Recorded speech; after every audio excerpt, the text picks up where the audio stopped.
Hey, yo, it's me, Pops Van Marmalade, and you're watching the Comics-Related Madness Network. Huh? So come get some. CromCon. CromCon.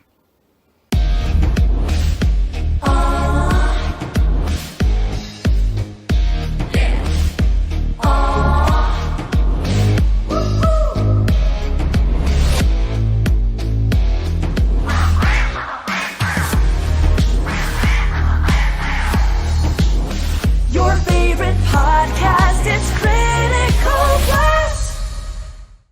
Hi, this is Tim TK, host of That Silverline Show on Tuesday. Join us at 11 p.m. Eastern, 8 p.m. Pacific every Tuesday night as we discuss pop culture and the joys of making comics. And I'm Scott Wakefield, host of Silverline's Wednesday Wham, where we talk about comic books and all kinds of great storytelling, sometimes with incredible guests. And we want you to join us Wednesday nights from 8 to 9 p.m. Eastern. We'll see you there. I'm Roland Mann, and I host Silverline's Silver Sunday. Join me every Sunday at 8 p.m. Eastern as we make mine Silverline.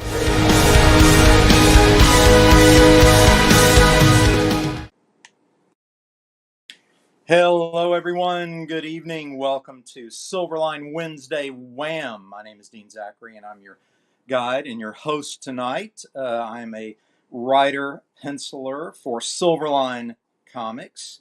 And tonight, before we get started, I'd like to thank our producer, Carlos, who makes this show possible with his technical expertise. And I'd also like to thank our sponsor, Daytona Beach Comic Convention, being held this year on September 18th and 19th. We have some cool guests with us tonight. And tonight's subject is a little bit more on the writer side of things. We're going down the writer's rabbit hole, as I like to call it, rather than the usual artistic conversation, although there'll probably be some art discussed as well. We are going to talk about conflict and character, and we're going to talk about both internal conflict and external conflict. And we're also going to be talking about some of the more popular comic book shows right now, particularly in terms of television. We're going to talk about Loki, and we're going to talk about Black Widow and the internal-external conflicts of those characters and what we learn from them and how we apply them to our own characters. But before we dive in, I'd like to hand some introduction time over to our guests. So we're going to start with ladies first here. Miss Barbara Kelberg, introduce yourself and give a quick background, if you would. I am Barbara Kelberg, and I've been an inker in comics for over 30 years with a wide variety of projects under my belt, over 200. And I am currently working for Silverline in several capacities. I'm the CFO. I'm inking Cat and Mouse. I'm coloring Sirens, and I am the creator, co-writer, inker, and colorist of my own book, Divinity.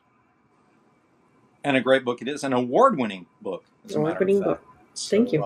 We encourage you guys to go out and try it out. Issue 2 just came out. Is that correct? That's correct, and it did really, really well. So excellent. I was very, very pleased with that. And Fantastic. I also want to pass now on to Mr. Aaron Humphreys. Hi, Aaron. Tell us who you are and what you do for Silverline. I am the penciler on Firebrush, which I think is finishing up. We should have the last Kickstarter for the last issue, hopefully soon. And then I'm working on a new comic called The Obsoletes that I am pretty close to being done with that. And then I'm also working on my Godlings comic, which I post on Webtoons, and that's getting done. So I'm finishing up with this first issue of Obsoletes, and then I'm finishing up my entire Godlings series, hopefully by the beginning of fall, I think so. Awesome. Well, yeah, so it'll be done. Very cool. Well, let's go ahead and get started here. Aaron, I'm going to let you sort of talk to us about your book, and we're going to bring up a visual for it. Your book is called Godlings. And kind of set the stage for us about Godlings before we get into how you created the characters and your inspiration and all that good stuff. So the setting was there's a kind of a long history. So the setting is basically I think a sci-fi fantasy. It's about these three teenage godlings that don't want to be gods. They're errant teenagers. They go off and have fun, and that's not allowed. And so they end up causing kind of a rebellion back in the realm of the gods, and end up causing a lot of destruction inadvertently by their actions. That's kind of the setting. So part of it, the when they're in the realm of the gods, that's more the sci-fi setting. And then when they're on like the planets they make, that's more of a fantasy setting. So I like sci-fi and fantasy, so I find a way to mix both. Of course. You know. So yeah, and the gods are not based on any sort of modern religion or whatever. They're completely sci-fi. They're just these incredibly advanced beings that decided to make their own universe and go into it. And then and that's what I'm working on now, is a discussion that explains why they created the universe and why there's this absolute strict order in the book that nobody can have personal choice, and why that is. And it's a philosophical bit. So that's what I'm working on now as far as the end of issue 11. So okay, so talk just a little bit about when you were concepting the three teenage godlings. We all know from school, conflict makes for an interesting character, right. but not just external, like who they're in conflict with or what they're in conflict with, but also internal. So talk a little bit about the characters themselves and the internal and external conflict. Yeah, it's funny. I actually, my first iteration of writing the story is back in like out of high school, and it's changed over the years. And in fact, I have written this story before, and I had the book. It's over there. I've actually already finished the series once. This is the second time redoing the series. Okay. So my characters are just basically the idea. Boomer, my original protagonist, the main protagonist, is the god of thunder, and I just chose Thunder because he's impulsive. Thunder's impulsive, like a strike of lightning. He's a hothead, and of course, through the course of the story, he learns humility, which is a general story arc or character arc of most stories. The person's a hothead. He gains humility as it goes along. My other character, Doom, who's the god of the warrior spirit, basically the god of the warriors or whatever. He's just more the silent protagonist. I don't do much with him. I should. A lot of people really like him. Crystal, the other one, who is the female god, she is the opposite of Boomer. So Boomer's hot-headed and impulsive. She's more calm and decisive. So those two balance each other out. Right. And she's kind of an important part of the story as it goes along. And then there's an actual princess who is more like a kind of a princess of empathy and stuff. And there's a king, and there's lots of other characters. But the three main protagonists are kind of like just this group of gods that just, they want to do their own thing. So right. Yeah. So their external conflict is really breaking the rules, so to speak, which really speaks to the teenage rebellion mentality. Exactly. And so on, right? Don't smoke. Teenager's going to go smoke. Right. Don't put your hand on the stove. Teenager's going to put, the stove. Right. Yeah. Right. So that's your external. Do any of them have maybe regrets or second thoughts about what they're doing? Yes. Crystal's the one that questions a little bit. She's the one that's the most unsure about what they're doing. And I think she's a little naive. She thinks, we're just going to have some fun and then it'll be over. And she didn't realize they end up, and this is not too big of a reveal, they end up through the course of it getting in trouble enough that they kill almost an entire city. They decimate like thousands of people and kill thousands of people. Wow. And Boomer's one of the only ones to survive. And so the last part of the story is him dealing with the consequences of, because if I wanted to use the idea of the gray area where like everybody wants freedom, everybody wants to be free. Sure. But what if there's a consequence that's so outrageous and so horrible that you start to question that? He got it. He got it by literally decimating where he was coming from.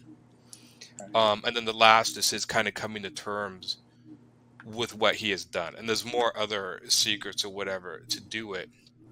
But it's almost that rebellious streak. And I wanted to actually write into the story, there's a good reason why there's not choice. There's not choice in the realm of the gods because they are dictators or something. That's not why it is. And you read through it, you'll find out that there is a good reason, but it's not. They start to see personal flaws in it. You kind of have to read it. It's kind of a personal choice. But basically, it just really quickly, the gods run the universe in a system of perfect order. The idea that if entropy or chaos, most things in science, everything goes from order to disorder. Right. So the best way to keep the universe living as long as possible, the creation, is to keep everything in order, to take care of it in perfect order, and it'll survive longer. So choice is a way of introducing disorder into an orderly system. In other words, so every god is born to do a specific role. So kind of like the idea of a computer. If all of a sudden you had say your motherboard decided it wanted to be a fan, then your computer would just shut down. Everything has to do its part to make the computer the whole. Same thing in this. Every god has to do their part to make the universe run the way it is. So if somebody decides not to do this, it just is like this systemic illness that runs through it. And so of course nobody in the story can have choice because it's like a virus. Once somebody gets choice, it starts spreading almost like free will, wanting to do this. But they're doing it in order to keep things alive and keep things going. So it's not because they're mean, it's an alternative reason. So there's really 3 steps, if I'm understanding it correctly. The first step is free will puts the balance in danger. And then, but the answer is not collectivism. It's not a robotic adherence to a set of rules at the loss of your individuality. It's more, you can have free will up to the point of an accountability mechanism, right? So the accountability mechanism in your case is keeping the universe going as long as possible before entropy and chaos consume it. Right. They basically, and this is not to give away, not anybody. The gods, their universe was dying.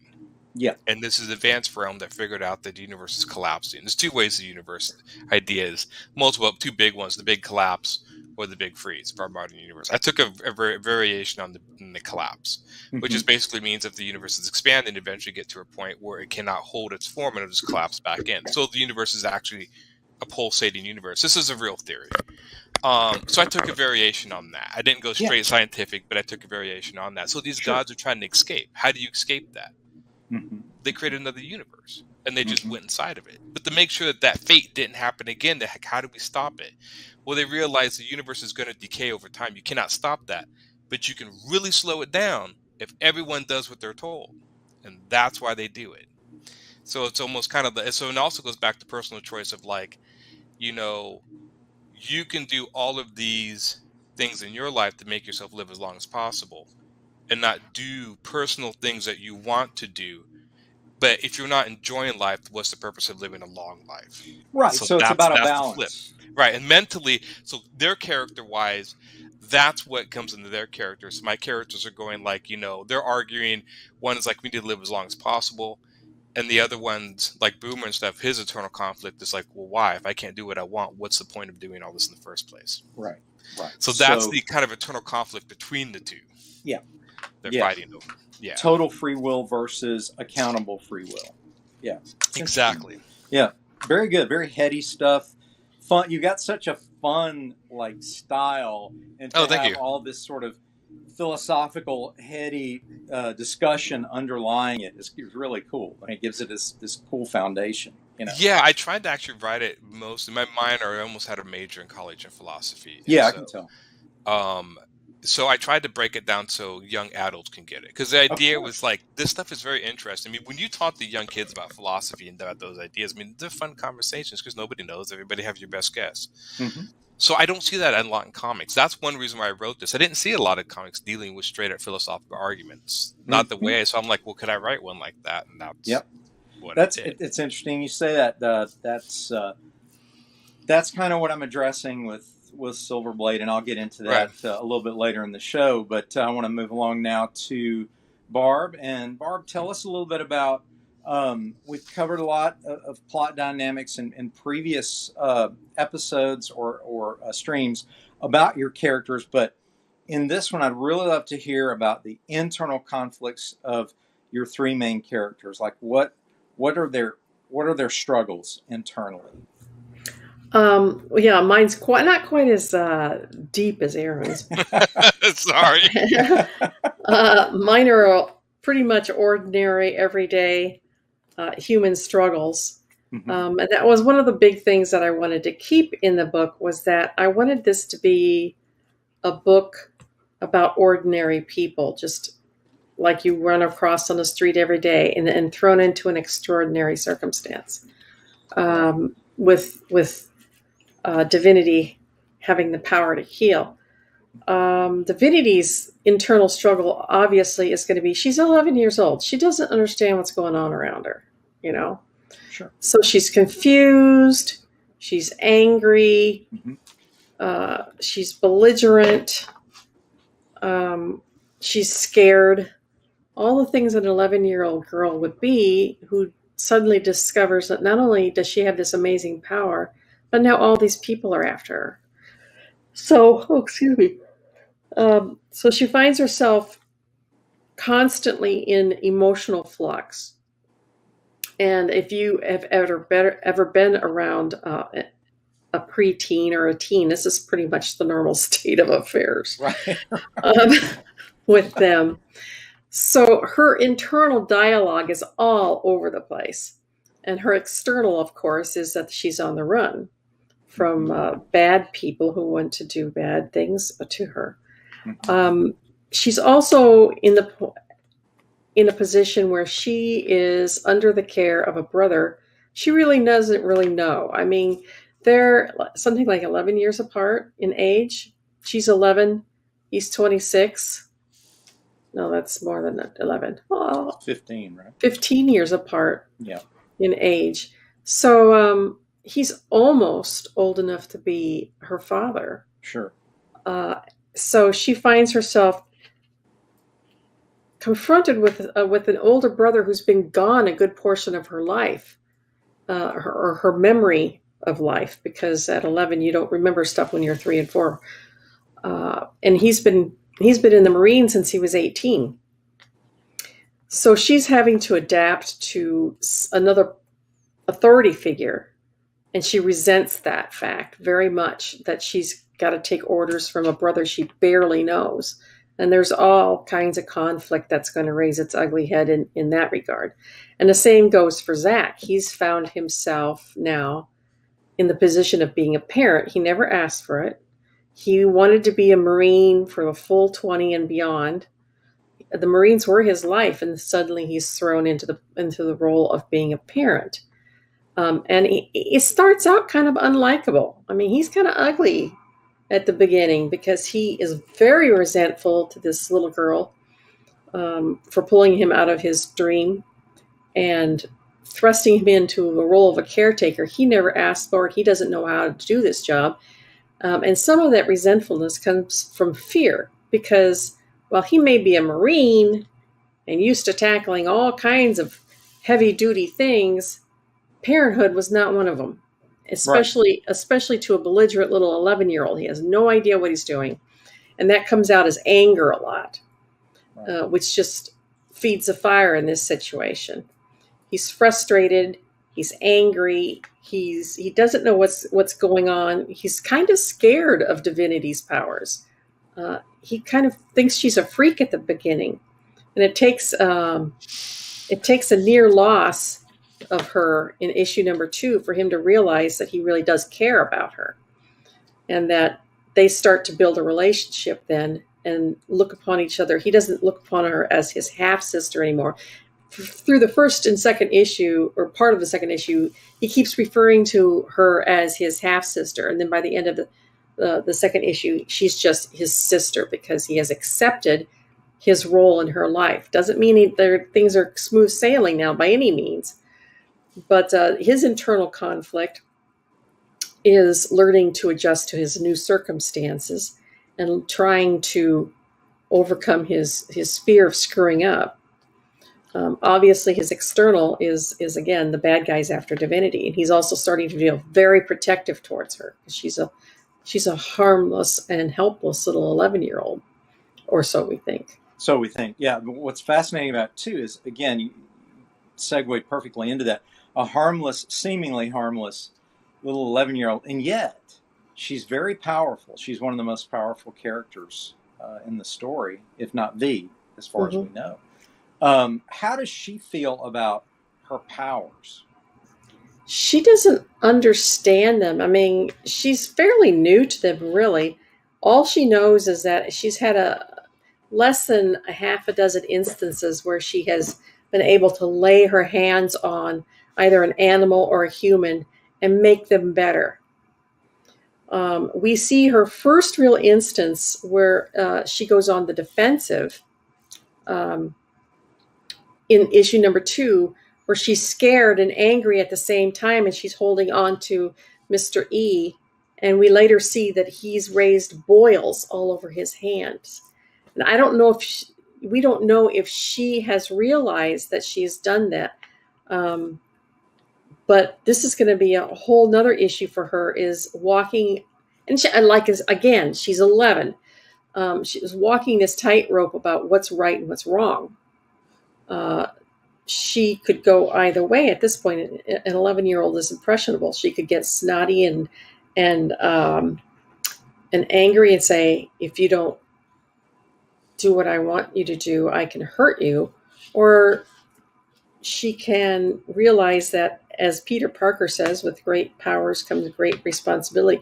And this is going to be the part where Olivia and Zach come in. Olivia's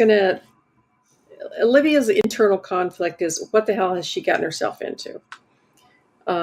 She has left her job, which was no big hardship for her. She hated it. She was reduced to being a construction crew worker, and was definitely being harassed and being reduced to the role of token female, where she knows she's a badass Marine. So this is a much better fit for her lifestyle. But on the other hand, she's got to also run the minefield of taking care of a child. She has no experience on that, but at least she's got a lot more common sense than Zach. So she's going to find herself in the role of providing advice to a little girl and trying to steer this little girl in the right direction. And we couldn't ask for better than a Marine, female Marine, to explain and guide a young girl through the difficulties of life, and how to stand up for herself and how to be a woman of strength and character. So, now, are they afraid of her at all? Zach and Olivia? Zach is a little bit afraid of her. Okay. So far, Olivia isn't, but okay, that's a possibility when she sees exactly what this can do. We're going to see some more in issues 3 and 4 of what exactly divinity can do. But again, when does fear and love clash, and what wins? You know? Yes. And also, again, you've got the responsibility and accountability balance going with divinity herself, and that's a huge weight for an 11-year-old to carry and to decipher. So you've got that going on. Yeah, it's a heavy burden. Mm-hmm. And just thinking about that puts me in mind of reading accounts of people who have, like the parents of serial killers. Mm-hmm. They still love their children. Oh yeah. You know, and they know that these people have done terrible, terrible things, and they're actually afraid of them, afraid of their own children. A lot of people are afraid of their own children. Are we going to meet Divinity's parents? They're gone? Are we? They're just in flash. Oh, they're dead. Okay. That's how Zach got a hardship discharge from the Marines to take care of but are we going to meet him in flashback? Flashbacks? Yeah. And it was explained early on that they told her not to tell anybody about what she could do, to keep it a secret, because they were fearful for her, not of her, but for her. And obviously it got out anyway, and it cost them their lives. Well, Zach is actually kind of thinks she's a freak, because in the first issue he goes, "What are you?" Mm-hmm. You know, but still he learns to love her, and a love is a much more powerful emotion than fear or hate, in Yes, and my opinion. I agree, and I think it's really intriguing, and it's also compelling to see that overcome these forces that are all around her. You know, the struggle of the enforced parenthood of Mhm. Zach and Olivia, and then the deadly forces that are trying to capture and misuse her power. I mean, you've set up this really cool dynamic that's going on. So look Are there forward to any going seeing to where it be goes. any religious sort of connotations to her power? I mean, that seems. I mean, it seems kind of obvious that somebody who'd heal would be seen as the second coming. Well, and see, that's another whole plot line. There's a reason that I named her Divinity, is that it's never going to be revealed exactly where her powers came from. I'm going to leave that open to interpretation so that anybody can put their own spin on it. Mhm. But we know it comes from a higher power, whether Okay. that be your God, my God, somebody else's God is responsible. I'm never going to answer that question Mhm. because I want this to be everybody's interpretation of where her divine powers come from.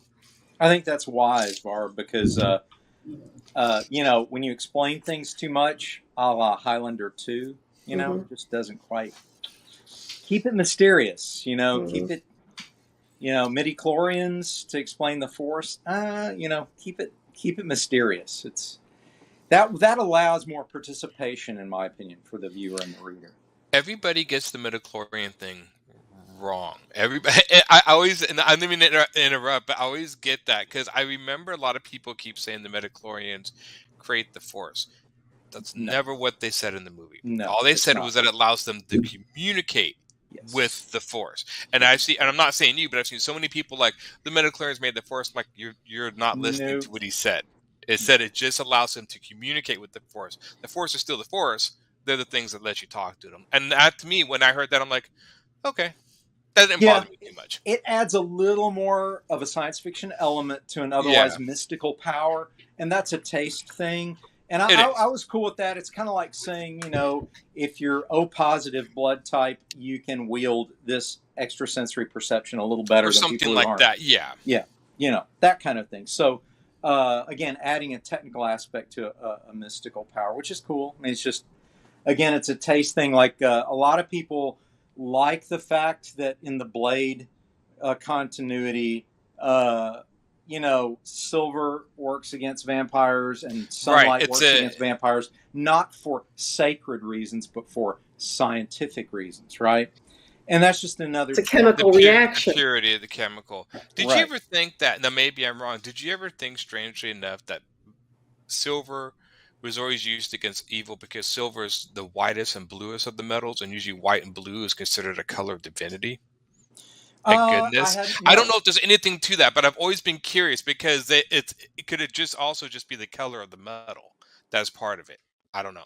I don't know about the color. I do have my own explanation, which, Yeah. again, perfect segue for my book. I'm in the process of writing my series called Silver Blade, and it takes place in the Victorian England in 1892, and we are in the time period where you have characters like Alan Quatermain and Abraham Van Helsing and Dracula, although Dracula doesn't make an appearance, certainly not in the first series. But what I'm going to do with this story is bring different personalities together from literature, but with characters I've created, and I'm going to address two things primarily while we're having fun with the action adventure and the sword play and the fighting and the shootouts and all that. Um, I'm going to address, number one, why silver works against evil, why it always has. And it's an explanation that I don't think has ever been used. So I'm not going to give that away till the book comes out. Even the 6-page Christmas special that'll come out before the series is not going to reveal that. So that will come, but it won't be anytime soon. The second issue I want to take on is basically the bigger question. So I'm using more of a foundational philosophical platform, like we were talking earlier, Aaron, and that is why in this particular story, it's Christian based. So in that perspective, we have an order of holy knights versus an evil order that worship the golden calf. Okay, so why in this environment, why does God let bad things happen to good people? And I, I have my own personal opinion about why that happens, and part of it's scriptural, part of it is just the way I've worked it out in my own head. And just to summarize it without getting too deep into it, it's to do multiple things. First of all, in the broad sense, it's the result of free will. We're not That's robots, right? right. Free will. We can do what we want. And the price of free will means that some people are going to choose the darkness over the light, and bad things will come of that.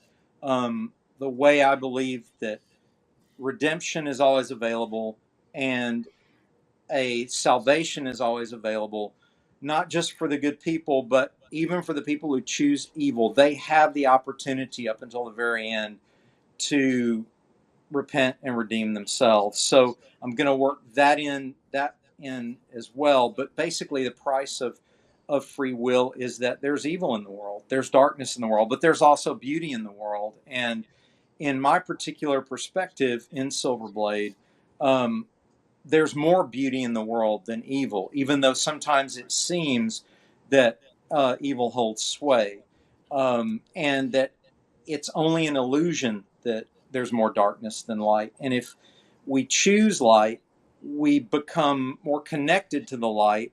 So therefore, we tend to see light more than darkness. Right. So I'm going to play along those lines. But here's an aspect I don't think's been done either, and that is that I use the Force in Star Wars as a metaphor for this, okay? But Right.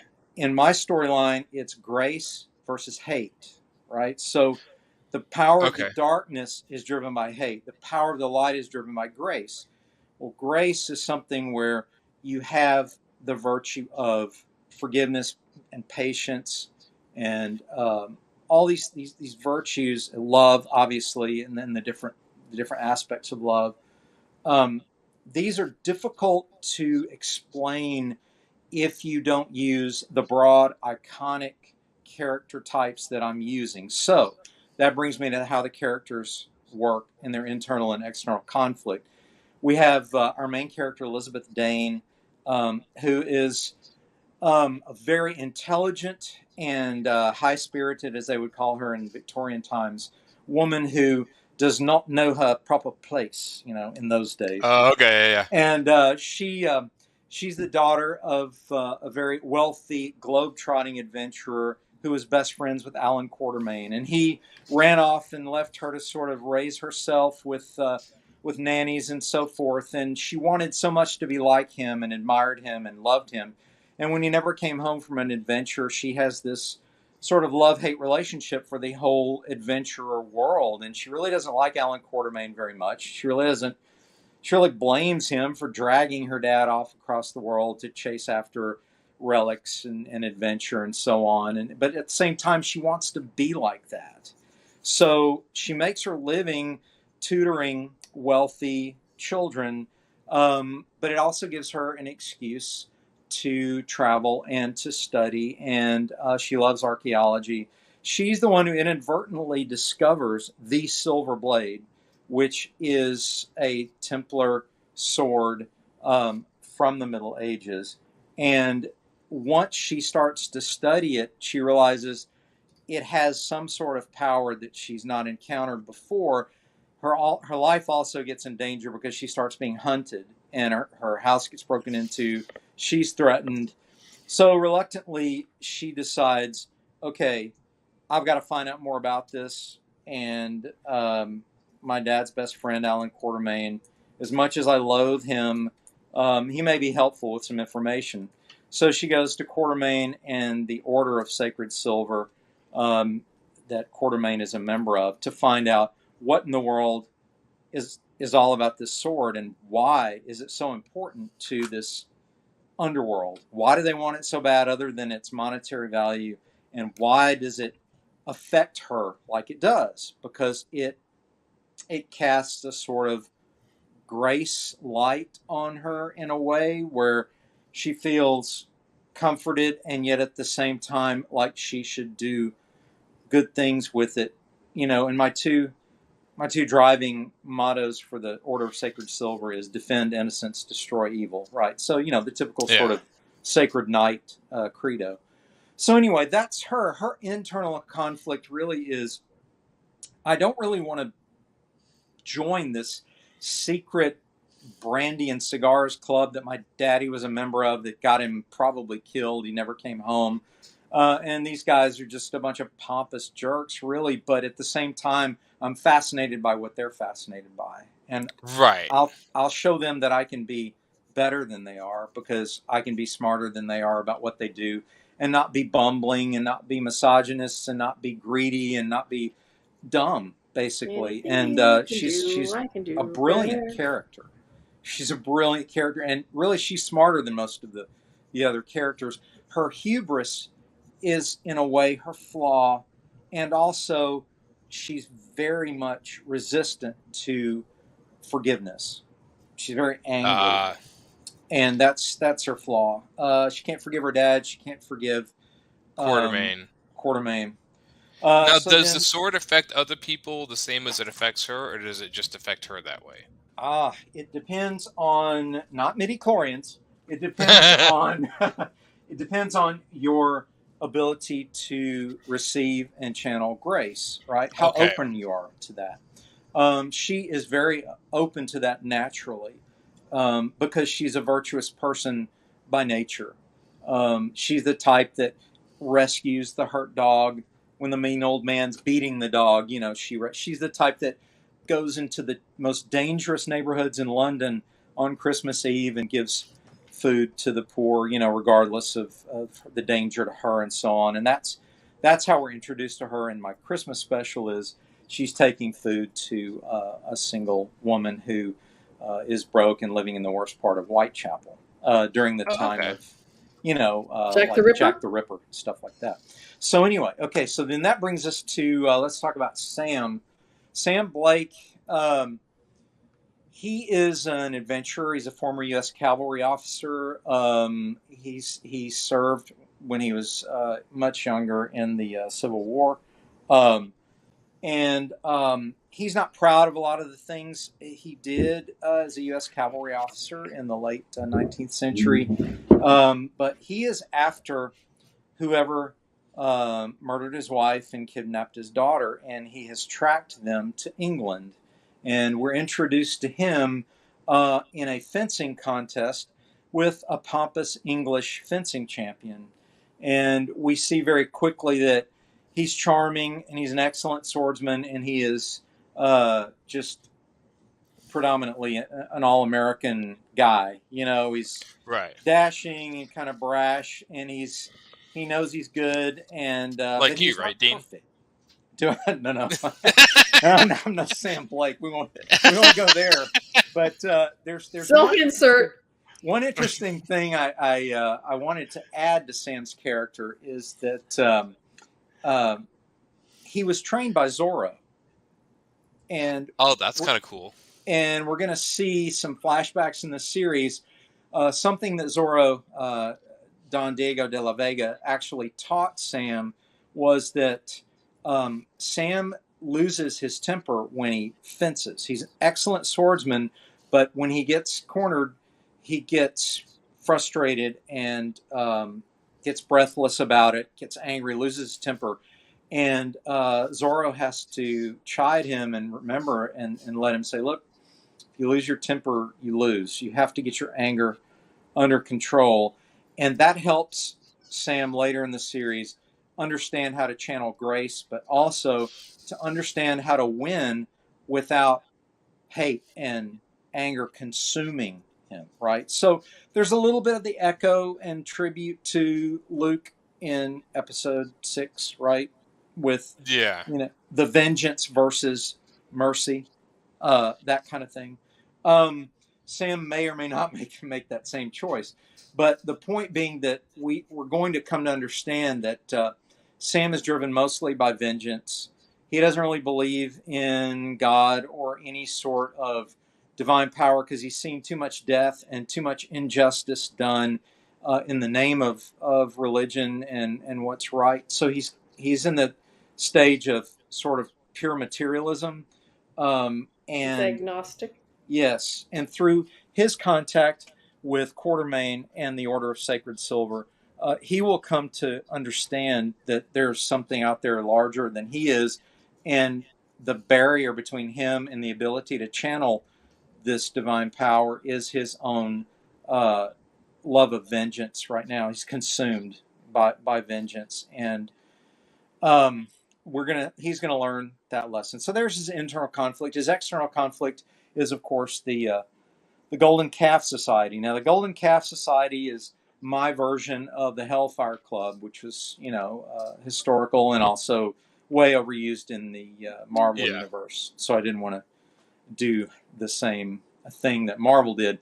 But the Golden Calf Society are these wicked, wealthy, corrupt politicians and leaders in Victorian England who take advantage of children and of the poor and basically use them as sexual toys and exploit them and then cast them aside. And so the villains, again, are a common theme today, unfortunately, is the human trafficking problem, and which, it's basically modern slavery.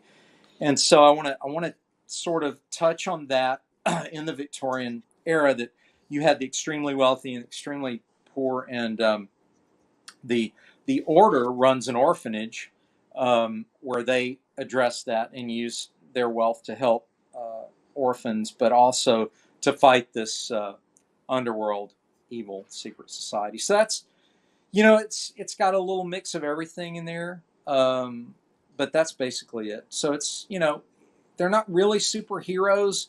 They're more like knights channeling divine power when they can. But again, you'll find out about Silver. You'll find out about the Golden Calf. You'll also find out that not only did, angels have swords, right? So when Lucifer fell, he also had a sword. So that's going to also come into play in the storyline. So we're going to bring in, a lot of different mythological and scriptural references and sort of blend it all together.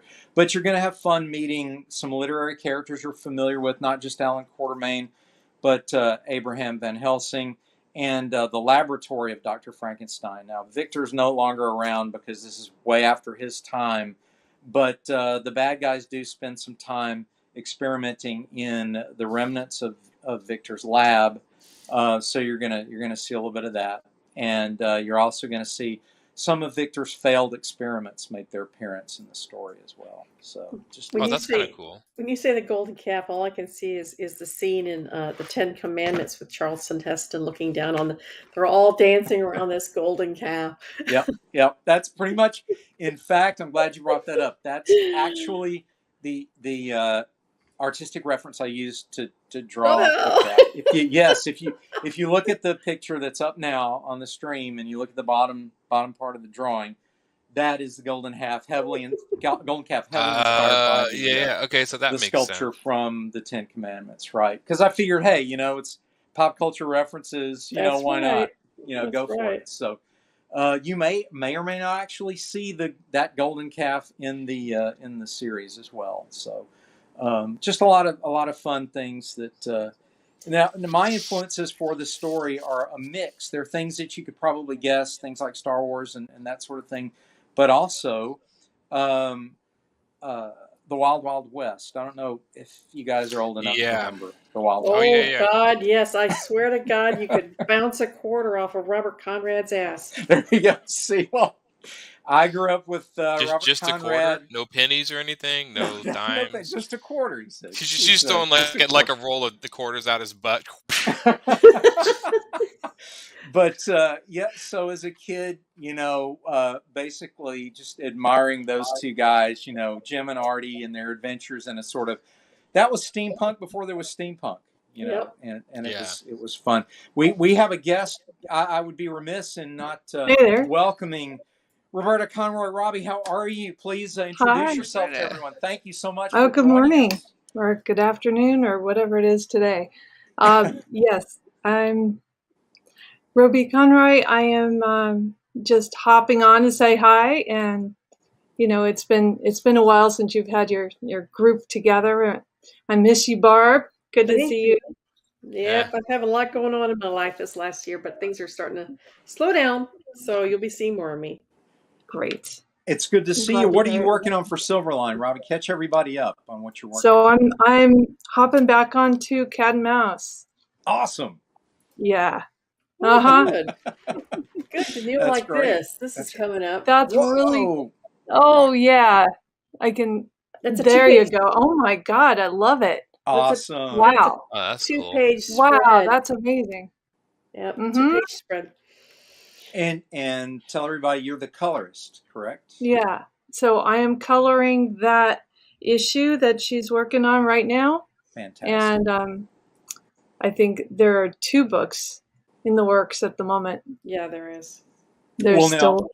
I would be She remiss has if like I... the best box of crayons too. I've seen Roby's Oh yeah. crayons. They're awesome. Mhm. What do you what do you like to use as far as technology? And then tell us some of your inspirations, because we want to talk about that. I'm sure people want to know. I'm always trying to think about my inspirations, and the biggest influence I think I always point out to was when I was really young, and I had an awful lot of art influenced by my sci-fi books from 60s and Oh yeah. yeah, mainly 60s book covers. So I Oh, think that started me in kind of a certain style, just really, and it's a color palette. It's I just liked fantasy art, and so yeah. that was my beginning. I'm with you there. I grew up wanting to paint like Frazetta and Yeah. all the fantasy artists from that era.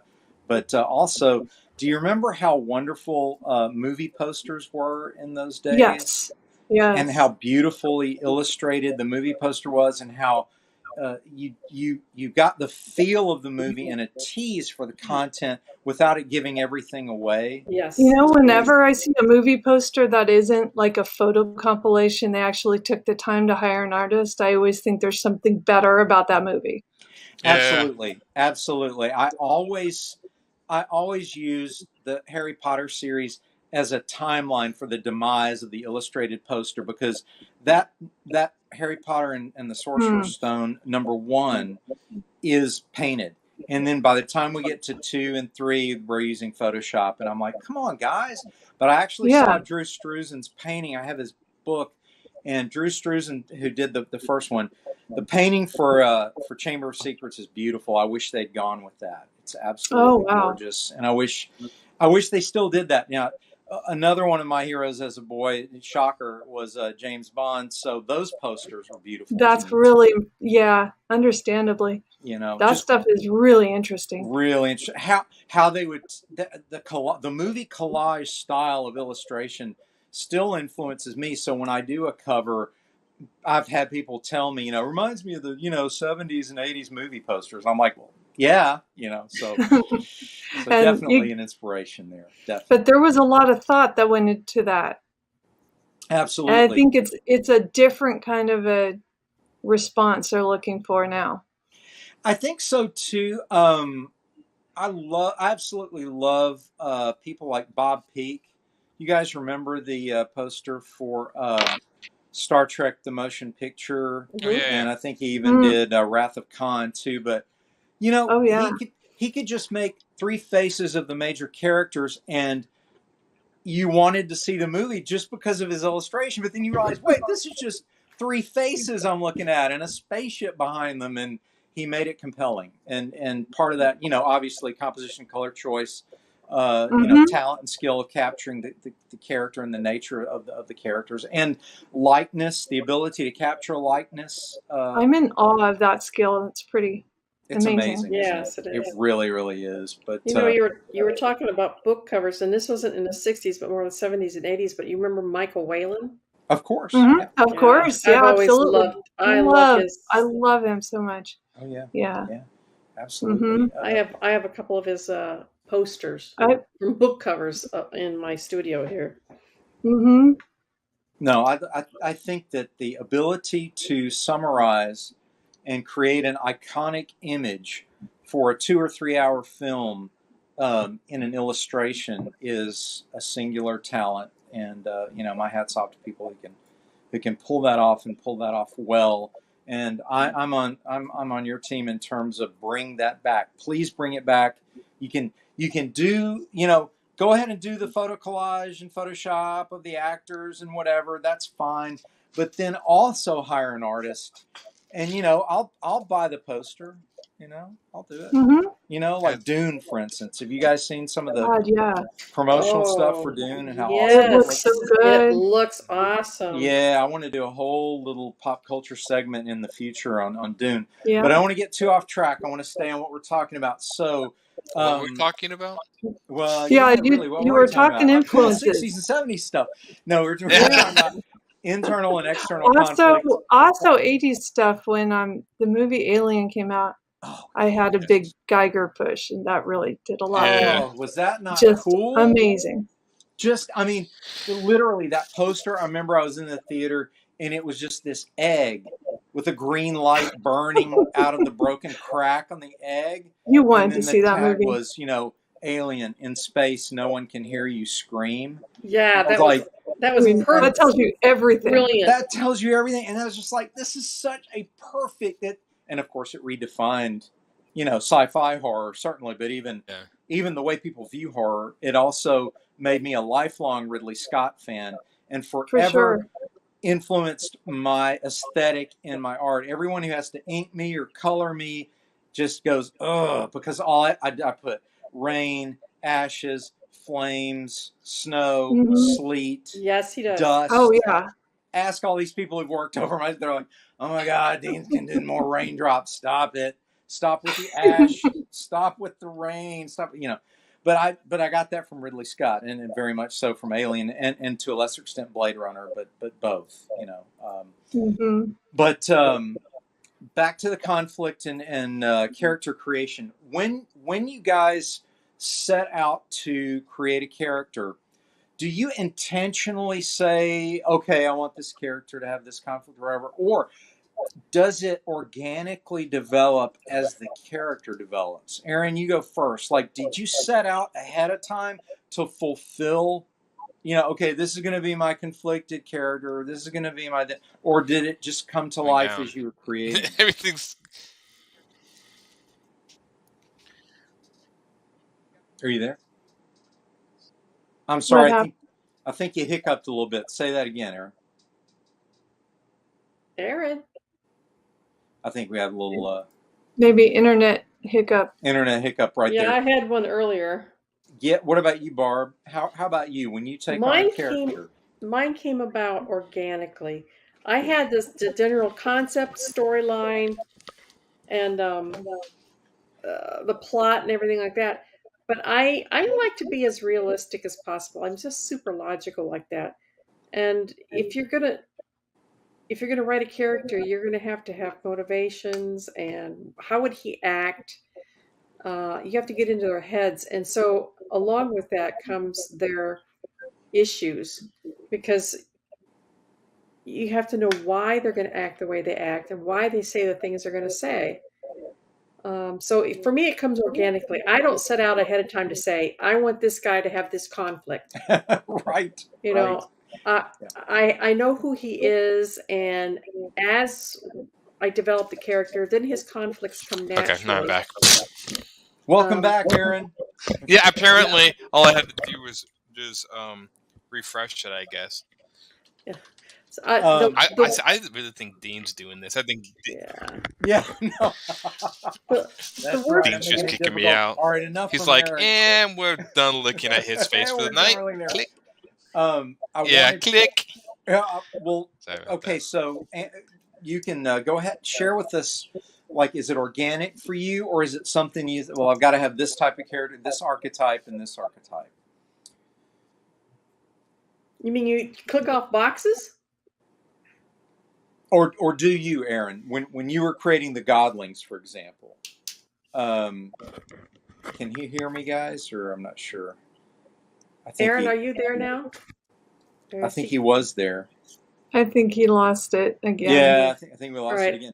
I'm I think gonna. most of us. Yeah, you weren't done with your description of our. Yeah, you guys keep freezing on me. All right. What's wrong with this? I Hold was on a just second. gonna finish up with saying that the worst thing that you can accomplish is coming up with a one-dimensional character, What is wrong with this? Absolutely right. Sure. because there are no one-dimensional people. Even the villains are not one-dimensional. Correct. Everybody has got a reason for the things that they do, and they have their own fears and their own ambitions. So even the bad guys can't be, I'm going to take over the world. Why? Well, because I want to take over the world. But why do you want to take over the world? Because I want to take over the world. You know? Right. It's fascinating too that the most interesting villains are usually the ones where, in some level, you sympathize with their motivation in a little bit of a way. You know, you sort of get it.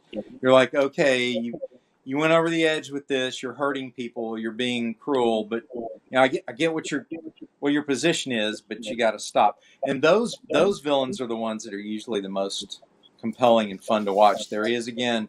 Is he back for good? Can you hear us? Ground control to Major Humphreys. In all the villains' minds, what they're doing makes total sense to them. Yes. And the decision whether people getting hurt is collateral damage. It keeps once I get into the room, everything starts. You're all slowing down again. Oh boy. Yeah, it immediately starts slowing down. So Hey, I'm trying to ask. Are you on Chrome? You tried Carlos. quitting some things? What's going on? Are you on Chrome? Well, we'll give Aaron a chance to reset. We're coming up on the end of the first hour, so what I want to do is I want to thank our sponsors again. Daytona Beach Comic Convention coming up on September 18th and 19th, and I'd also like to again thank our producer Carlos for helping to bring up these images as we talk about them and discuss them. If we get Aaron back and he's stable. Okay, I think I'm. Just stable. Aaron has never been stable. He's never been No, stable in never. one way, but Can you in hear me another now? way. Or I can hear you. Yeah. Okay, yeah. Okay. Take a stab at the question about creating characters. Do you calculate them, or do they come to life as you're creating them? They kind of come to life. That's a good one. They're kind of calculated. I know I'm very plot driven when I write my stories, so my characters are very much servicing a plot. And then the characters I think kind of grow a little bit. The main character, Boomer, is based off me, so that's an easy. It's Self-insert. Yeah, yeah, it is. But it's the other ones are. They kind of grow. I think over time I've dealt with these. I know them enough that I know what they would do. I think it's a little bit of both. But yeah, I'm very plot driven. So characters are used as service, a message or an idea I'm trying to get across. Not too character driven in my story. Okay. What about there's something called deadlock. Can you tell us about deadlock? Are you there? Aaron? Get Brent's opinion quick before he dies. Yeah. All right. Are you back? Yeah, I'm still here. Can you hear me? Yes. Yeah, I know. I think we're. Yeah, can you hear me now? Okay. I can hear you. Hear you. Deadlock was a story that was it's a book I'm thinking about coming. Am I slowing down? Yes. No. Okay. And the Deadlock was a book that I used to Right, like a kid's book that was basically like an adult story. So I wanted to mix genres. Okay. So the book reads like a kid's book, but it's about a cowboy that loses his soul in a poker game and has to go get it back. He's basically the Al Bundy of the Old West. That's how I vision him, because Al Bundy's my hero. So he's just kind of a guy that basically has like the worst luck happen to him at all. I have another story that I'm writing him that I like to come back to, where he ends up going to like basically a whorehouse in the Old West, and they all turn out to be werewolves. I mean, he's just like, that's why it's called dead luck. Like, he just has like naturally bad luck, and all this stuff happens to him. But he's just like the most, I don't care, smokes, drinks, he's just a typical dude. He's just your Al Bundy and all this stuff. So he's a straight man. I play a lot of stuff off him as a straight man sort of character. That's cool. That's really cool. Yeah. So he's totally dead. He's just like the comedic version of this whole thing, to me at least. Right. And his character, he was a Civil War veteran. That's why he wears that coat. That was a sort of Civil War coat, I think. Nice. Yeah. Civil War reference in your stuff too. Very cool. Well, we have a guest that's arrived here, a late arrival. We're always happy to have him. Ladies and gentlemen, please welcome Brent Larson. Brent, introduce yourself to the crowd here and talk to us a little bit about what you're working on for Silverline.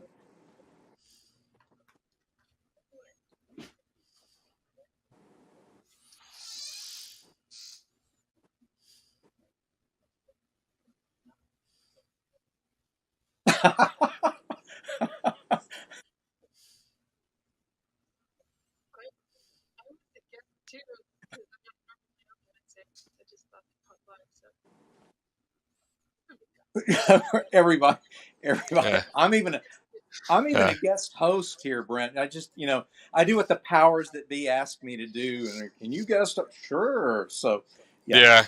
All guests here. All guests. I think I've been on every stream this week. And I'm lucky, because we could have all been talking about the same subject, and by tonight it would have been like, I have no more to say about it, but it's been different subjects every night. So it's been really fun. It's been fun. So Brent, tell everybody what you do for Silverline and what you're currently working on.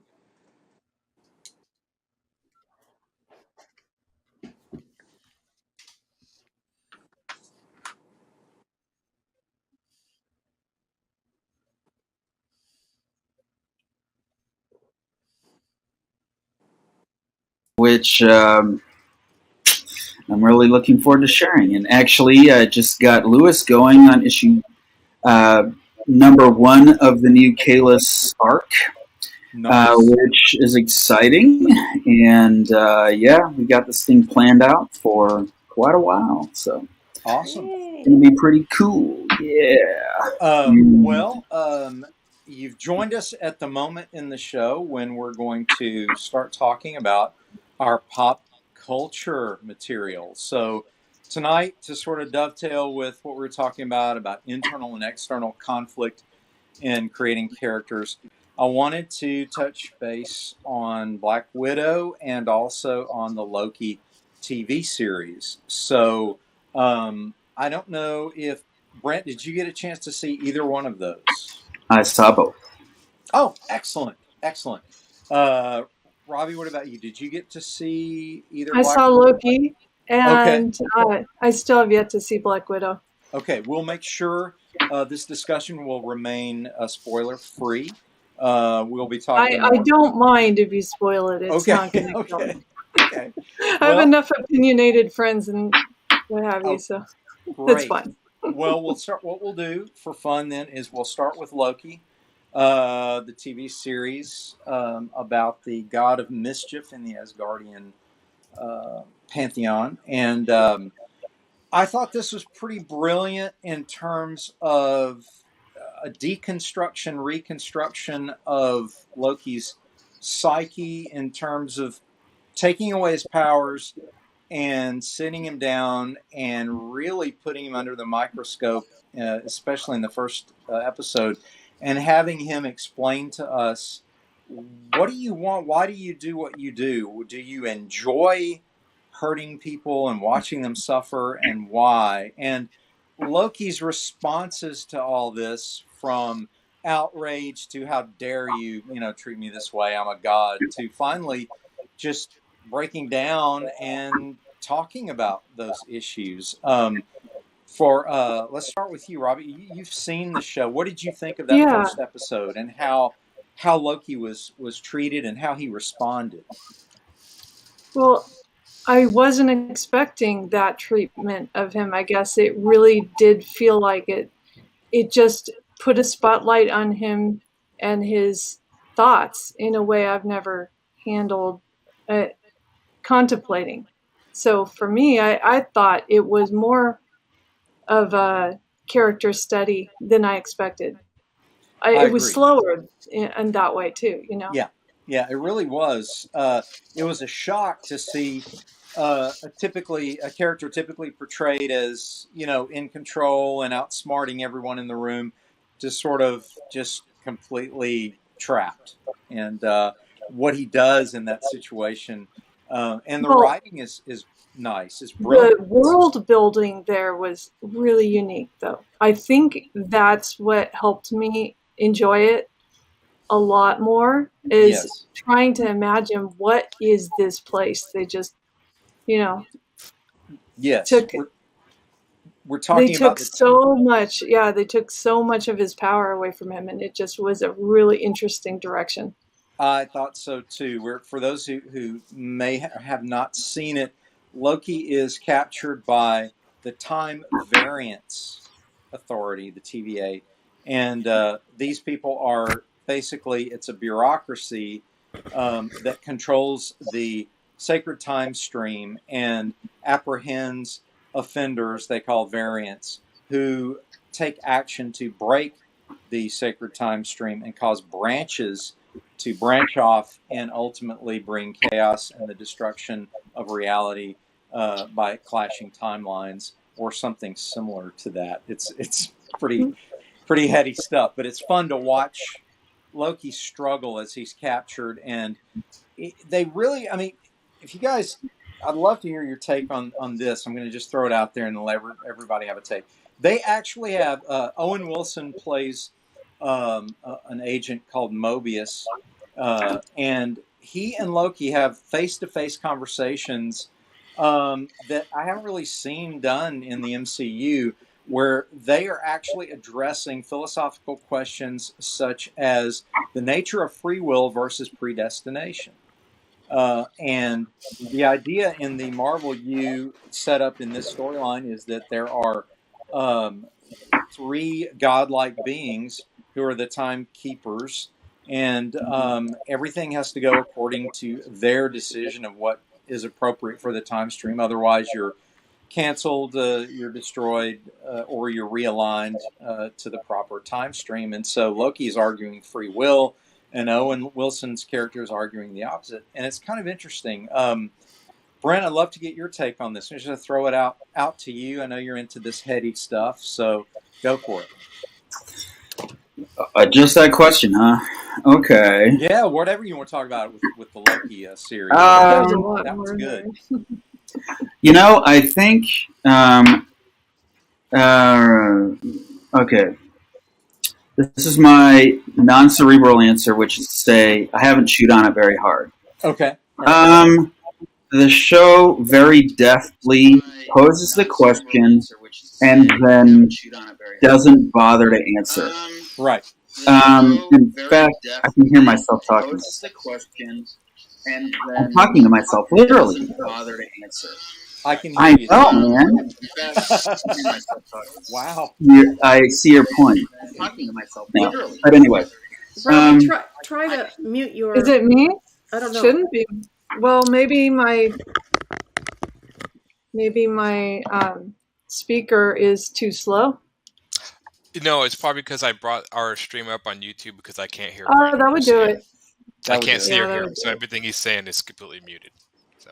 Oh, now when I talk now, I only hear me once. Okay, it's awesome. Like it's the voices in my head. Only this time there's just one. Okay. To tell you the truth, I work with a filmmaking group that does a lot of nonprofit kind of videos, films with messages, One thing we learned from the beginning was anytime we noticed a movie of any kind, 2 hours, 2 minutes, that really tries to answer a question, it fails miserably because the audience is thinking, you're just trying to tell me what you think and or push it on me.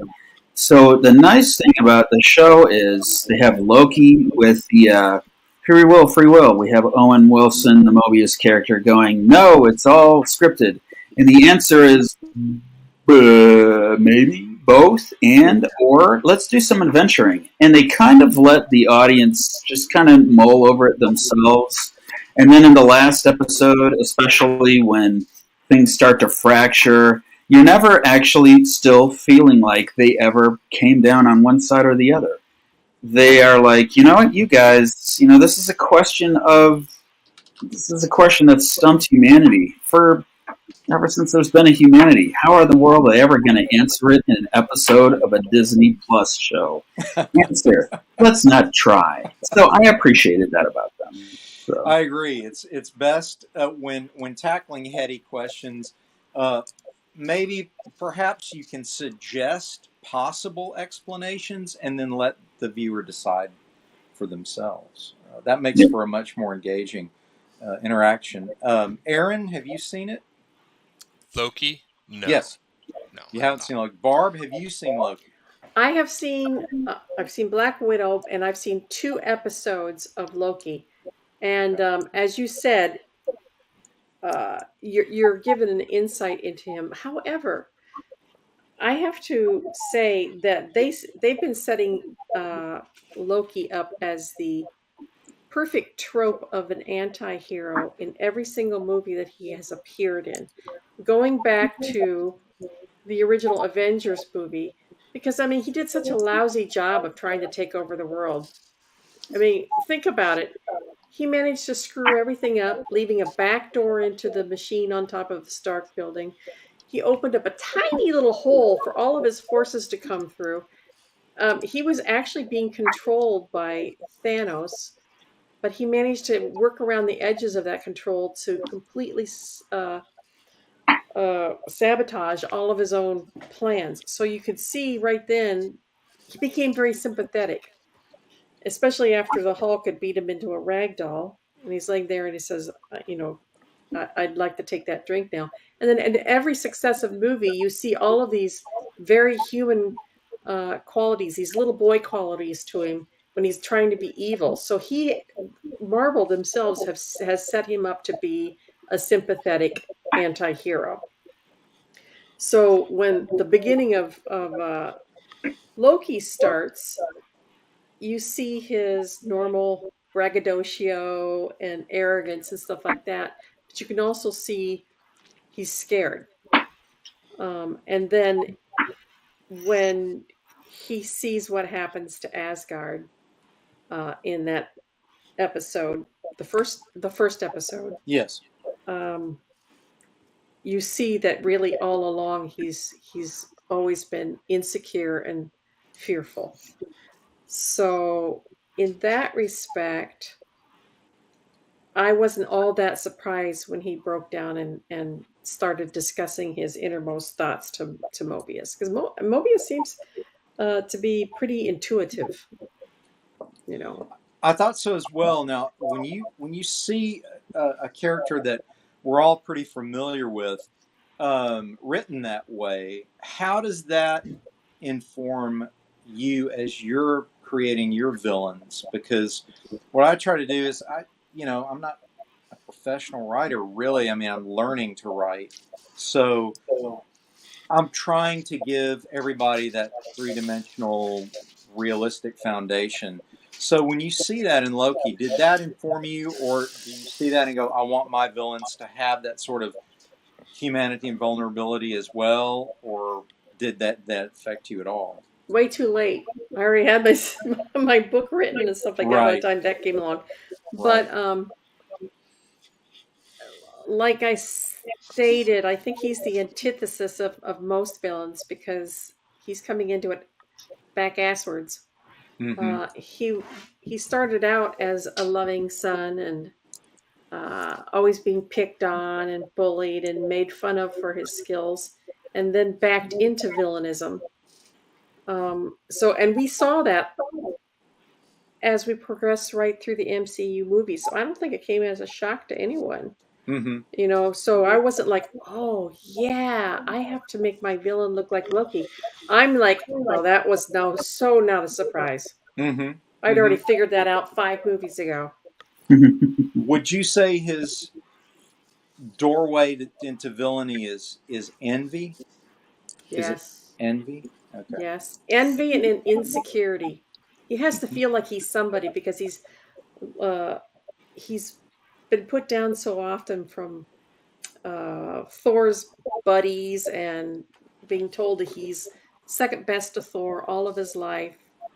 And I think a lot of it is resentment and to prove himself. I'm going to prove that I'm just as good as everybody else. So it's envy and resentment Mm-hmm.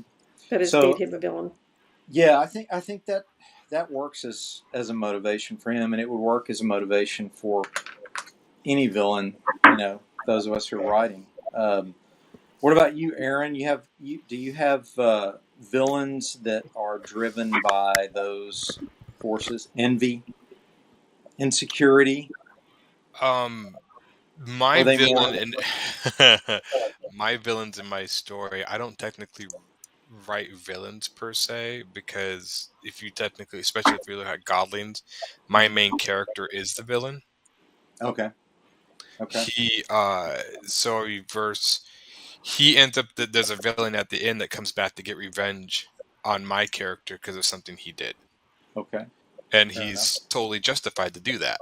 So, so it's kind of one of those things where, I technically like a lot of shows where there's like good, bad, like a villain and a hero. They'll sometimes kind of bore me. They're not very engaging to me personally. I don't mind them. But I like something like I was really a big fan of the Matrix trilogy because they weren't like technically villains that are trying to break this sort of pattern, and so it's much more interesting. The movie Akira is Yeah. very interesting, where the main protagonist is the villain basically. I like shows that kind of study or do character studies on what people would happen if they got this power or did that and that. Sure. That's why I like the Zack Snyder when he did Superman. Because it's like, what if you were a god? I mean, how would the world treat you realistically? And I thought that was much more fascinating than he's just like this Boy Scout, which I'm like, so this is why I like a lot of the stuff around Star Wars, but like the Star Wars storytelling doesn't really do much for me. Right. Because it's like there's evil and there's good, and it's really hard for me to sit there and go like, well, I've never met anyone who's just evil because I'm evil. Right. I'm not just evil. I'm like, well, that doesn't make any sense. And no one is completely altruistically good. Right. So I think it's just more like the conflict or like conflict of interest, I think, is more invigorating than this person who's like, I must be evil 24 hours a day in everything I do. Like he's just like he's going out kicking puppies and pushing kids down because he's just evil, and it's just like, okay, it doesn't do anything for me. I know a lot of people really like this. This is sometimes why a lot of the American style movies, blockbusters, kind of, I mean, they're cool spectacles, but there's not much really to grab onto except they're one-dimensional. They're very one-dimensional. It's the same story told again and again and again, and you can see it coming 1,000 miles away. So it gets personally boring to me. Sure. So I don't write that into my stories. But I know a lot of people really like that because it's like comfort food. Yeah, I mean, there's a lot of different motivations for somebody to be evil. They're not evil in their own minds. There's pride, there's hurt, there's greed, there's fear, and there's love. All of that stuff can make people evil. Do evil things for any of those reasons. Yeah, I think strangely enough, like ideology is another one. Right. And so like if there's a good reason why somebody, but usually I like, if there's a villain, I try to write them as they're not evil in their own head, they're just conflict of interest. You could argue that Conan and Judge Dredd, which are two of my favorite characters, are evil. Yeah, one could make that argument. Sure. Yeah, and that to me is much more interesting than somebody who's like, I do all good all the time. This Right. is why it's when every time people break characters, because I don't think one person's one side or the other, and if they are, it's kind of boring to Well, me I think personally. So it I just think doesn't do I think anything for me. too that what you've touched on and why it's boring is lazy writing. Because Yeah, what I always say is, Superman can be a fascinating character you can if you write them right. if you Yeah, write him correctly. I find him He boring. can still, and so same thing with Captain America. They can yeah. be the Boy Scout who wants to do good all the time, but if you write them correctly, they're conflicted too because they have the human struggle inside, just like everyone does, and you can write that. You have to be a good writer and Yeah. Well, work Cap can harder. be interesting if you try. He's so white bread most of the time, Mhm. but Mhm. if you write him as a man who hates the future, but he has no alternative, he's stuck here. He pines for the past. Mhm. He pines for Mhm. everything he's lost, and My favorite interpretation of Captain America is in the Ultimates storyline. Mhm. That was can't remember the guy who wrote those now. Smith Millar. Yeah, Millar, and just because he was like this military guy that had that, he was very much a man of the '60s dealing with today. So he was like the epitome of the greatest generation stuck today, Right. and not really Right. learning, not really understanding what had come between the change of generations. Just looking at all these people and like, oh, these kids are crazy. Look at that. He's like an old man stuck in a young body. So I always yep. found that's Mhm. interesting. That sort of conflict of like, Yeah. I remember one of the stories. I think Ant-Man gets into domestic fight with his wife, and so Yeah. Captain America just goes out and beats the crap out of him because that's what you would do in the '60s. You would just be a man, and so I just say, okay, that is very That's interesting character interesting. because it's not good or bad. It's just like Right. this is what he would do. That's what he would do. Yeah, That brings me to the next subject I want to come up with is the Black Widow movie. Interestingly, you have again a leading character, as you mentioned, Aaron, who yeah. a lot of people would interpret as a villain.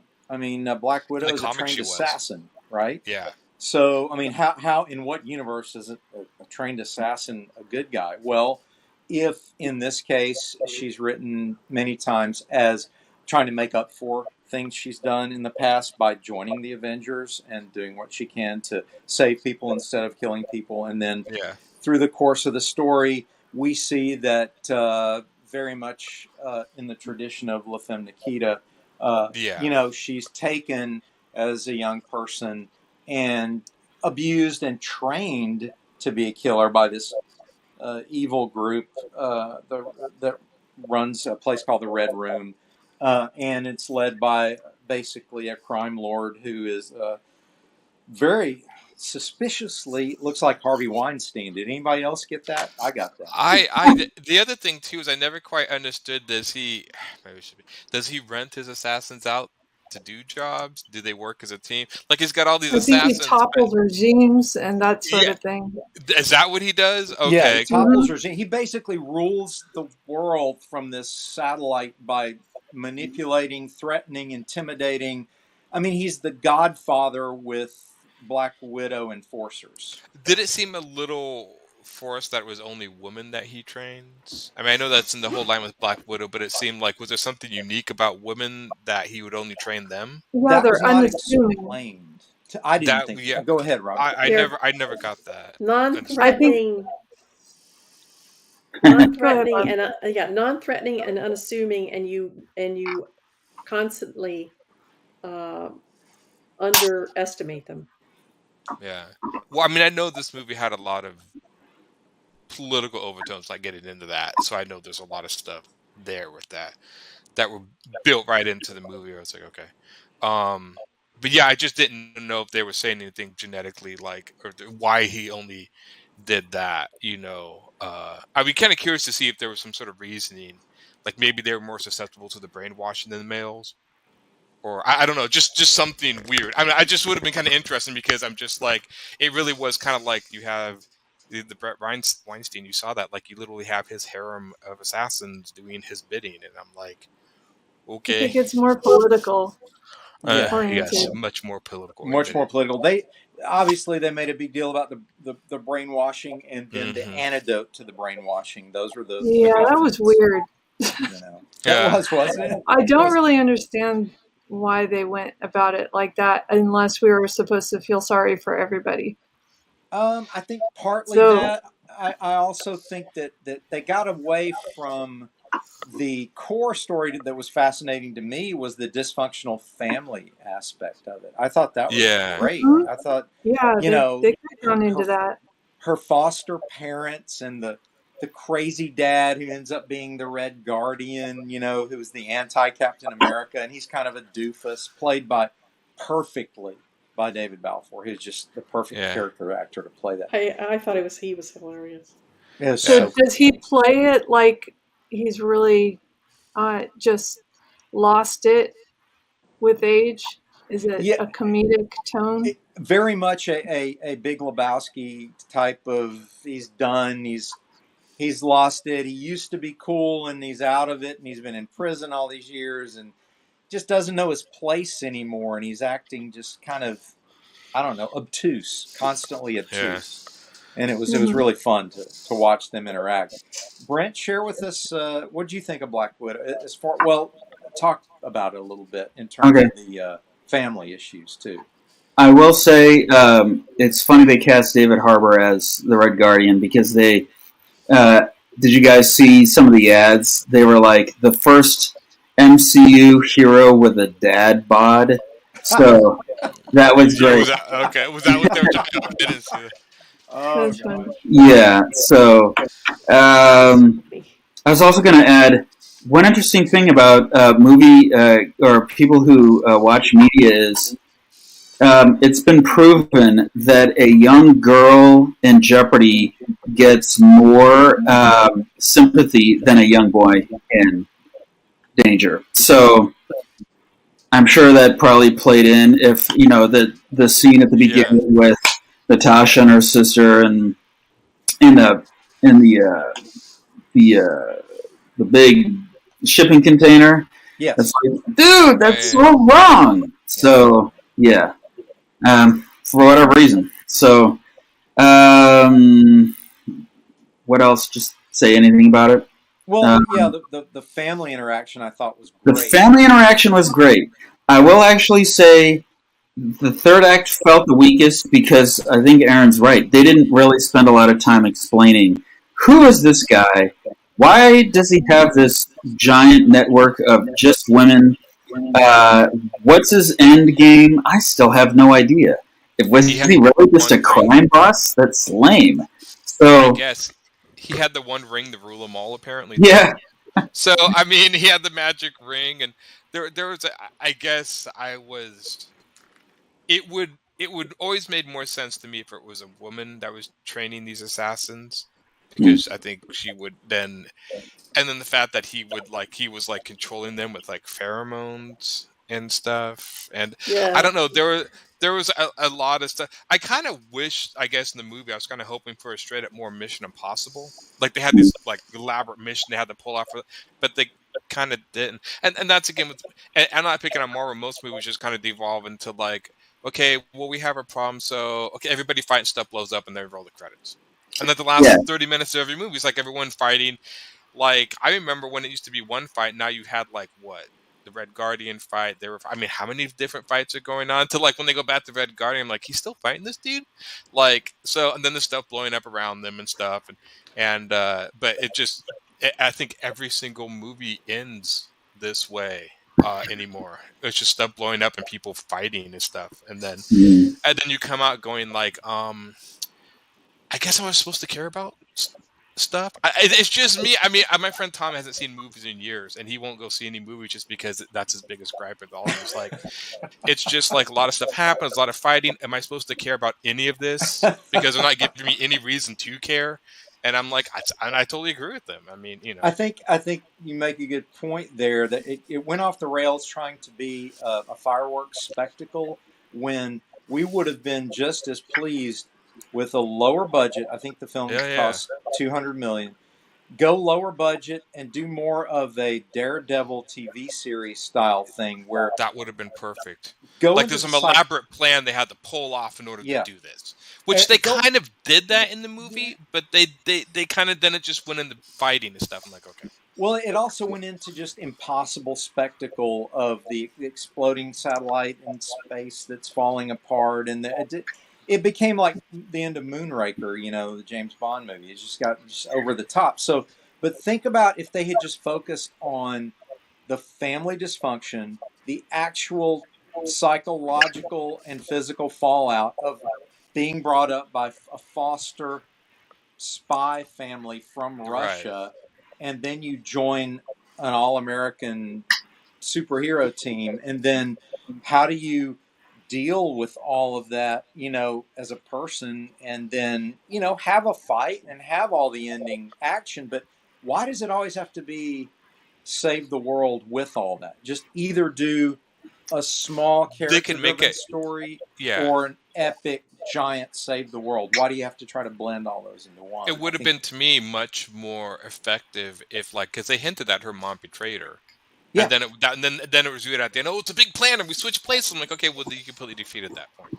Yeah, I mean, it would have been a really cool ending. It's like her mom has a gun pointing to her, and she's trying to talk her down. And the mom realizes, even though I'm not your real mother, I still have feelings for you. But Yeah. it was like, no, we switched masks because we happen to be the exact same size Right, and body build. And so I'm like, okay. Like, I'm just like, this lady's in like her 50s, and Yeah. the guy who's such a crime boss is watching her walk. Like, that's obviously the body of a 30-year-old. Yeah, I mean, I think So- you're right. I think I mean, you're you right. can Went just off the look at her rails. hands. You can look at her hands and just be like, that's not hands of a 30. So there was like, that was like, I mean, you could have done like this sort of, because that was a dysfunctional family. And at the end, Yeah. they were like, could have like, okay, I'm sorry. And then maybe the mom would have killed the bad guy to sacrifice herself to save her daughter, which showed that she really loved her, whatever. But it just didn't do any of that. Yeah. Good point. That's Right. one, or they could have gone in the direction of we're all victims and we have to be there for each other. Like the family dynamic was kind of interesting, except it also felt a little bit shoehorned in because mom went off and was doing her experiments. Dad was in jail. And apparently, they didn't care about each other at all because they didn't try to break each other out. They didn't try to stay in contact. And suddenly, they're all back together. And it's like they're almost overlaying the whole thing with a funny family dynamic because it's funny. But really, in a story sense, it didn't have enough undergirding to make very much sense. So it seemed it was play for laughs, and that was about it. I think it would have been much more impactful if who was the Taskmaster? Was her mother? Yeah. I thought like that was her mother, like brainwashed. That would have been great, and instead it's this guy's daughter, which we see on the screen for like 2 seconds. But I mean, if she would have tore off her mask and she was trying to talk her out and she's brainwashed as this Taskmaster and he's been using her mother as a weapon the whole time, I mean, that would have been much more effective than like, he's using his own daughter, and I'm like, okay, that's great and horrible, but I don't know the villain as hardly as I know his daughter, so I have no reference. It's tragic, but there's no emotional connection to be much more emotionally connected if it was like Scarlett Johansson's mother. Well, and to add insult to injury, I think the film underperformed because it cost $200 million. They spent $100 million on the promotion stuff, because it was supposed to be released last summer, and then COVID happened and all that. And then they did a simultaneous release in theaters and with Disney Plus. And my gossip sources tell me that Disney lost money on it. And now Scarlett Johansson is suing Disney because she says she was harmed financially because the simultaneous release on streaming and in the theaters yielded less income than was expected, and she signed the contract under the understanding that originally they were going to do a delayed release, like it was going to be in theaters for a while and then go streaming. And so there's a lot of politics and a lot of I heard that she maybe I was wrong. I heard that she got no kickback from the release on demand. She was only supposed to get money from the movie release, and then that's even worse. No wonder she's mad. Yeah, and then basically when they brought it out on demand and everyone just streamed it, she got no kickback from it. And it's like, wait, what? Right. So yeah. And then, don't feel too sorry for her. I mean, ScoJo made 20 mil just to be in the movie, so she's not hurting. Well, yeah, but I mean, it's definitely a precedent where she's the one doing most of the work. She's running around doing she's stunts the or star. whatever. You're right. Yeah, absolutely. I mean, whether she's rich or not, I think is it's you could always argue that into it. It's just the fact that somebody signed something in good faith, and some other company absolutely right. If any job, somebody did any job, something else. Yeah, absolutely. Regardless of it, and so I don't know. I remember in the comics, Black Widow was a traitor. They never did that storyline. I think in every Marvel Avengers story, she ends up betraying them sometime, which I thought would have been kind of an interesting take. But they didn't do that, which I was like, okay. And they never really even used her stinging wristbands that much, No, did they? they didn't. They put them on her, but they never did the fact that was her main. And I was like, really? I mean, you can make a man fly around in a suit of armor, but you can't do the wristband thing. I mean, I know you got the technology to do this. So yeah, I never quite. Because I thought wouldn't it have been cool if you had. Hawkeye had all the different arrows. You could have different darts in each one. They could spin around in a wrist. You could do different fire darts or gas, and you could do all sorts of cool. But it's no, you get glow sticks and a gun. Go fight. Pretty much. And I was I didn't get the glow sticks. I mean, I understand the martial arts, but it's just you're giving her sticks. I mean, how threatening can she be? Will they glow? I guess that's threatening, right? Well, but the cool thing about Black Widow isn't that just her tech. I mean, she was the one. If you think about it, in the Avengers, she totally should have been sidelined. You take your little pistols and you go and you pop up a couple of aliens, and we'll let the big guys handle stuff. But she's the one who vaulted onto the sled that got to the what's it called, the thing that was keeping the hole in space open, all that stuff. I mean, in other words, you don't just send up anybody. You send up the Black Widow. She's that good. She can think on her feet. Mm-hmm. She's a great fighter. She knows how to roll with stuff. I thought she was a cool character. I mean, I liked her. I was so surprised they never introduced the Wasp at the beginning. Why is she coming? She was one of the original Avengers. Why at the very end are they just now introducing through Ant-Man? I think they were saving that because she's so connected to Ant-Man and Ant Wasp. They wanted to keep those two sort of as their own couple. I know Disney, most of the time, just because of Disney, have taken out all the negative aspects of the characters. Tony's not an alcoholic. She's not a traitor. Mm-hmm. There's no domestic abuse between Ant-Man and the Wasp, which kind of made those characters interesting. But whatever. Yeah. It's a different universe, I guess. Take it as you will.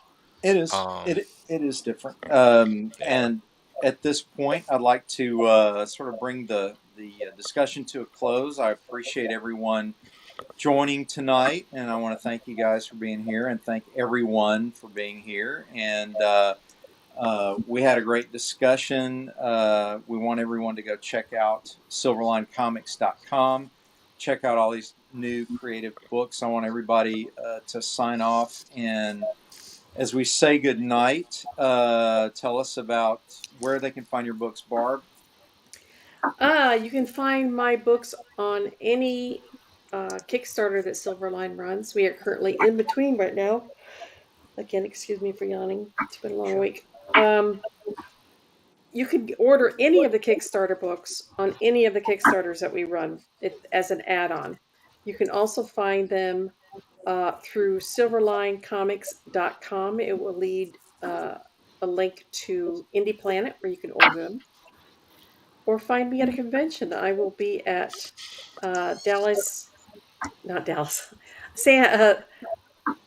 Daytona Beach Comic Con in September. Sorry. Along with a whole bunch of other Silverline people, you'll be able to actually buy the books and have them signed. Awesome.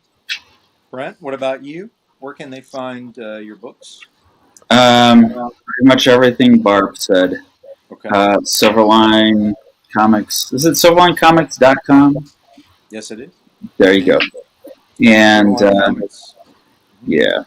Are you going to be at the Daytona Beach Comic? That's the plan. Okay. It's 2 days, right? Yep. everybody come see Barb and Brent. What about Aaron? What about you? Are you going to be there? I am looking into it. I am still deciding. I should be, but there might be stuff getting in the way. That's something I have to talk to Bolan about. In the meantime, they can find your books at silverlinecomics.com. Yeah, you can find Fire Rush there, and then I have my own store, Humphrey's Illustration, at bigcartel.com. Where you can buy my kids' books and my comics and all that. And then Facebook, and then Instagram. Humphrey's Illustration for both Facebook and Instagram. I finally changed my Instagram handle, so now it's the same. Yay! Awesome. So Okay. Awesome. Robbie, what about you? Where can we see your work? Well, I just came off a Kickstarter that completed just last week, so you can probably find it now on indieplanet.com, and the comic is the Silverline Team Up Champion and Miss Fury. Absolutely. So that is, should be up on Indie Planet. Fantastic. We had a great show last week talking about those books, and so everybody go out and get your Silverline comics and check us out.